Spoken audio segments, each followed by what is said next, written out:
Hi friends, எல்லாம் எப்படி இருக்கீங்க? நம்ம சேனலுக்கு ஆச்சு புதுசாக இருந்தால் சப்ஸ்கிரைப் பண்ணுங்கள், லைக் பண்ணுங்கள், கமெண்ட் பண்ணுங்கள். ஓகேவா? நம்ம இப்போ எதை பற்றி பேச போகிறோன்னா, என்னோடய தம்ப்லைனை வச்சே நீங்கள் கரெக்டாக கண்டுபிடிச்சிருப்பீங்க. ஆமாம், நீங்கள் நினைக்கிறது கரெக்டு தான். இந்த உலகத்தையே உலுக்கிய மிகப்பெரிய கோர விபத்தான ஃப்ளைட் ஆக்சிடெண்ட்.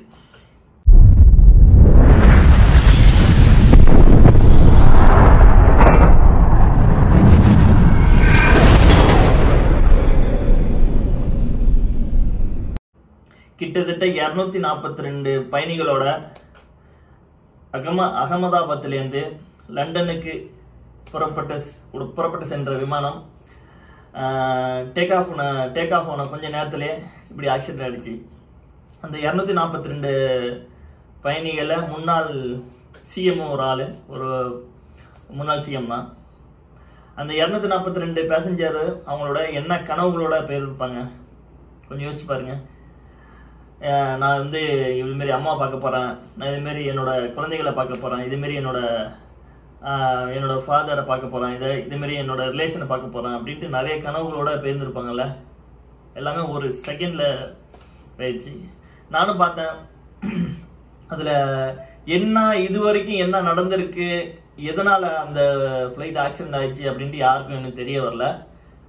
பட் ஆனால் எனக்கு தெரிஞ்ச வரைக்கும் நான் பார்த்த வரைக்கும் என்னன்னா, அதோட 2 இன்ஜினும் இதுதான் முதல்ல நான் கேள்விப்படுறது. ஒரு இன்ஜின் தான் ஃபால்ட் ஆகி ஒரு இன்ஜின் ரன்ல இருக்கும். அதுமாதிரி ஒரு இன்ஜினை வச்சு நிறைய பேர் அந்த பைலட் காப்பாற்றிருக்காங்க.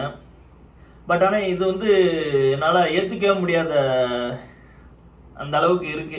2 இன்ஜினுமே ஃபெயிலியர் ஆகி டேக் ஆஃப் ஆகி கொஞ்ச நேரத்திலே அந்த குடியிருப்பு பகுதியிலே, அதாவது டேக் ஆஃப் ஆகி கொஞ்சம் தூரம் போனோன்னு ஒரு 600 ஃபீட்டு சம்திங் 500 ஃபீட்லேயே டேக் ஆஃப் கொஞ்ச நேரத்துலேயே ஃப்ளைட்டு ஆக்சிடென்ட் ஆகிருக்கு.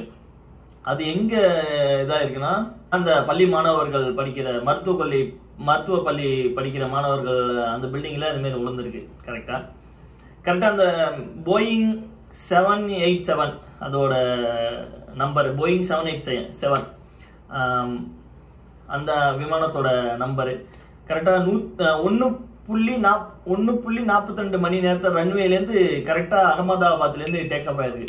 கரெக்டாக 1.42 மணி நேரம் ரன்வே ஆனதில் கிளம்பியிருக்கு. கரெக்டாக டேக் ஆஃப் ஆகிருக்கு. டேக் ஆஃப் ஆகி கொஞ்ச நேரத்தில் இதுமாரி ஆக்சிடெண்ட் ஆகி நம்ம எல்லாருக்கும் ரொம்ப மன வருத்தத்தை அழிச்சிட்டு இருக்கு.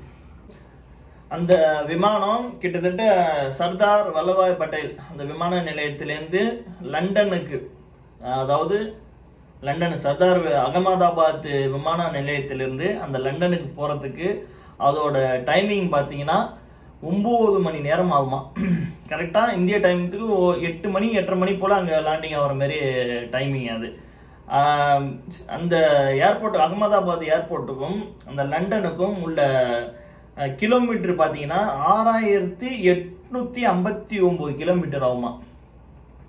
அதேமாரி அந்த பைலட்டும் ரொம்ப 8000 ஹவர்ஸ், கரெக்டாக 8000 ஹவர்ஸ் அவங்க டிரைவிங் பண்ணதுக்கு 8000 ஹவர்ஸ் அவங்க டிரைவிங் பண்ணியிருக்காங்களாம். கரெக்டாக அந்த பைலட் 8000 ஹவர்ஸ். 2 பைலட் இருந்திருக்காங்க.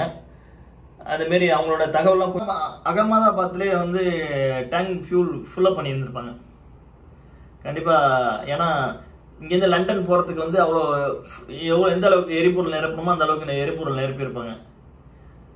கொஞ்ச நேரத்தில் அந்த ஃப்ளைட் இதுமாரி ஆக்சிடென்ட் ஆகும்ட்டு எதிர்பார்த்துருக்க மாட்டாங்க. ஒரு கொஞ்சம் தூரம், பாதி தூரம் இல்லை முக்கால்வாசி தூரம் போயிருந்து அந்த ஃப்ளைட் ஏதாச்சும் ஆனால் கூட அந்த எரிபொருளால் அந்த ஃப்ளைட்டுக்கு எந்த ஒரு ஆபத்து இருந்திருக்காது. கொஞ்ச நேரத்தில் இதுமாரி ஆனோன்னா அந்த எரிபொருள்லாம் வெடிச்சு அந்த ஃப்ளைட்டே சுத்தமாக உருக்குலைஞ்சும் ஆயிடுச்சு அந்த ஃப்ளைட்டு. நீங்கள் ஃபோட்டோவில் பார்த்துருப்பீங்க. நான் சொல்லணுன்ற அவசியம் இல்லை, கண்டிப்பாக நீங்கள் பார்த்துருப்பீங்க. இது வரைக்கும் அதில் அந்த ஃப்ளைட்டில் என்ன ப்ராப்ளம், என்ன ஆச்சு என்னன்னு தெரியல. ஒரு பக்கம் என்ன சொல்கிறாங்கன்னா, நான் பேர்ட்ஸ் அந்த இன்ஜினில் ஒரு 10-15 பேர்ட்ஸ் 2 இன்ஜினில் இதாக உள்ள ஸ்டக் ஆகிட்டு அப்படின்னு சொல்கிறாங்க. ஒரு பக்கம் என்ன சொல்கிறாங்கன்னா, இன்ஜின் 2மே ஃபால்ட் ஆகிட்டு, அதனால் பைலட்டால் ஒன்றும் செய்ய முடியல, அதை தரையிறக்க முடியாமல் குடியிருப்பில் இறக்கிட்டாங்க ஃப்ளைட்டு, அதுமாரி சொல்கிறாங்க. பட் ஆனால் நமக்கு உண்மை எதுவும் தெரியல. அதில் இன்னும் கரெக்டாக அக்யூரேட்டாக கண்டுபிடிக்க முடியல எத்தனை பேர் செத்தாங்கன்ட்டு. கம்மியாக சொல்லியிருக்காங்க, ஒரு 140 சொச்சம் 145 இப்படி சொல்லிட்டு வந்துட்டு இருக்காங்க. பட் ஆனால் நம்ம எதுவும் கரெக்டாக அக்யூரேட்டாக சொல்லலை.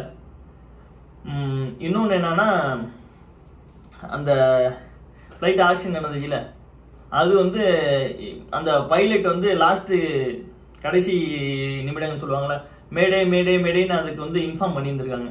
அந்த ரன்வேல உள்ள அந்த ஆஃபீஸுக்கு இது இருப்பாங்களா, அந்த வெதர் எல்லாம் பார்ப்பாங்களா, வெதர் ரிப்போர்ட் இதெல்லாம் பார்ப்பாங்களா, அந்த இதுக்கு ரிப்போர்ட் பண்ணியிருந்திருக்காங்க. அந்த குரல்லாம் இன்னும் அப்படியே இருக்கு அப்படின்ட்டு அந்த ரன்வே உள்ள ஊழியர்கள்லாம் சொல்லிட்டு இருக்காங்க. பட் ஆனால் அந்த குரல்லாம் கேட்கல, பட் வாய்ஸ் சொல்றாங்க அப்படின்னு கேட்டிருக்காங்க. அந்த பில்டிங்கை சுற்றி பார்த்தீங்கன்னா கிட்டத்தட்ட ஒரு 6 அடிக்கு 7 அடுக்கு மாடி. அது ஃபுல்லாகவே ஃபியூல் அப்படியே சரிஞ்சு அப்படியே அந்த பக்கம் ஊற்றி அந்த ஒரு பக்கமே ஃபுல்லாகவே வந்து எரிஞ்சிருக்கு. அங்கே உள்ள மாணவர்களும் சில பேர் பலியாயிருக்காங்க அப்படின்ட்டு ஸ்ட்ரக்சரில் வச்சு தூக்கிட்டு போனாங்க. பட் ஆனால் அதுவும் எத்தனை பேர் என்ன அப்படின்னு அதுவும் நமக்கு கரெக்டாக அக்யூரேட்டாக தெரியல. போக தான் வரும். ஏன்னா இன்னைக்கு நடந்தால் தான் அது. அநேகமாக உங்களுக்கு நீங்கள் அந்த நியூஸை வந்து நாளைக்கு பார்ப்பீங்கன்னு நினைக்கிறேன். ஆமாம், நாளைக்கு பார்ப்பீங்க. நீங்கள் நடந்தது என்ன நடந்துச்சு, என்ன கோளாறு அப்படின்ட்டு நமக்கு இனிமே தான் நமக்கு தெரியும். நமக்கு தெரிஞ்ச வரைக்கும் நான் சொல்கிறேன், கரெக்டாக என்னென்ன நடந்துச்சு, என்னென்ன நடந்துக்கிட்டு இருக்கு அப்படின்ட்டு நான் கரெக்டாக சொல்கிறேன். ஓகேவா? இதுக்கப்புறம் அந்த ஃப்ளைட்டுக்கு என்ன நடந்துச்சு அப்படின்ட்டு அந்த கருப்பு பட்டி, அதாவது அந்த பிளாக் பாக்ஸ்ன்னு சொல்கிறாங்களா, அது வந்ததுக்கு அப்புறம் தான் நமக்கு தெரியும். என்னன்னா ஃப்ளைட் இன்ஜினில் பவர் இல்லையா, இல்லை வந்து பேர்ட்ஸ் ஏதாச்சும் வந்து இன்ஜினில் ஸ்டக் ஆகிருக்கா, இல்லை எலிவேட்டர் ப்ராப்ளம் வந்திருக்கா, இல்லை வந்து அந்த வேற விண்டில் ஏதாச்சும் ப்ராப்ளம் இருக்கா, இல்லை வந்து இது வந்து இன்னொன்று என்னன்னா திட்டமிட்ட சதியா அப்படின்ட்டு நமக்கு அந்த பிளாக் பாக்ஸ் வந்ததுக்கு அப்புறம் தான் நமக்கு தெரியும். அந்த ஃப்ளைட் வந்து நீங்கள் பார்த்துருப்பீங்க வீடியோலலாம். அந்த ஃப்ளைட் வந்து இப்படி டேக் ஆஃப் ஆகி இப்படி போகாமல் அதோட இந்த பாருங்க இப்படி போய் இப்படி கரெக்டாக ஆகி அப்படியே தம் ஆகி அப்படியே கொஞ்சம் கீழே இறங்கி கரெக்டாக போயிட்டு அந்த பில்டிங்கில் இடிச்சிருக்கும். அந்த பில்டிங்கில் இடிச்சதுக்கு அப்புறம் தான் அது வந்து ஃபயர் ஆகிருக்கும். நீங்கள் பார்த்துருக்கீங்க. ஏன்னா ஃபியூல் டேங்கில் லைட்டாக சின்ன ஒரு தீப்பொறி பட்டால வந்து ஃபயர் ஆகிடும். அந்த குடியிருப்பு பகுதியில் அந்த ஸ்கூல் ஹாஸ்டல் சொல்கிறாங்க, அந்த ஹாஸ்டலில் பார்த்தீங்கன்னா கீழே இறங்கவும் இல்லை, அது அப்படியே பார்க்கிங் பண்ணவே இருக்கும். அதனால் 2 பக்கம் ஏன்னா ரெக்கை வந்து 2 பக்கமும் தான் ஃபியூல் இருக்கும். அந்த ஃபியூலில் கரெக்டாக 2 பக்கமும் டச் ஆனாவே அந்த எரிபொருள் ஆனது ஃபயர் ஆகிடும். உங்களுக்கு தெரிஞ்சிருக்கும். பார்த்தீங்கன்னா இந்த 2 பக்கமும் அந்த ரெக்கை இருக்குல்ல, அந்த ரெக்கையை பட்டோன்னே ஃபயர் ஆகிறதுக்கு வாய்ப்பு நிறைய இருக்குது. அதனால தான் அந்த பில்டிங்கில் அது போய் அது வெடிச்சிருக்கு. நீங்கள் வீடியோவில் பார்த்துருப்பீங்க. ஏன்னா வெடிச்சதுக்கப்புறம் அது தடையிறங்கலை, சரியா? அந்த இன்ஜினு நின்று அந்த ஃப்ளைட்டு ரொம்ப அப்படியே கீழே இறங்கி போயிட்டு அந்த மக்கள் குடியிருப்பில் இடித்து அப்படியே நின்று அதுக்கப்புறம் அந்த ஃபியூல்லாம் லீக்கேஜ் ஆகி அதுக்கப்புறம் ஃபயர் ஆகிருக்கு. அவ்வளோதான். இதுக்கப்புறம் வந்து அந்த நான் சொன்ன மாதிரி பிளாக் பாக்ஸ் வந்ததுக்கப்புறம் தான் என்ன நடந்துச்சு அப்படின்னு என்னன்னு தெரியும். இந்த பைலட்லாம் வந்து நல்லா எல்லாரும் வந்து நல்ல அனுபவம் மிக்கமுள்ள பைலட்ஸ் தான். அதனால் அவங்களுக்கு சொல்லி எதுவும் குறை இருக்காதுன்னு நினைக்கிறேன். பட் ஆனால் என்னன்னு தெரியல. பார்ப்போம், பிளாக் பாக்ஸ் வந்ததுக்கப்புறம் பார்ப்போம். ஓகேவா? ஓகே, பாய்.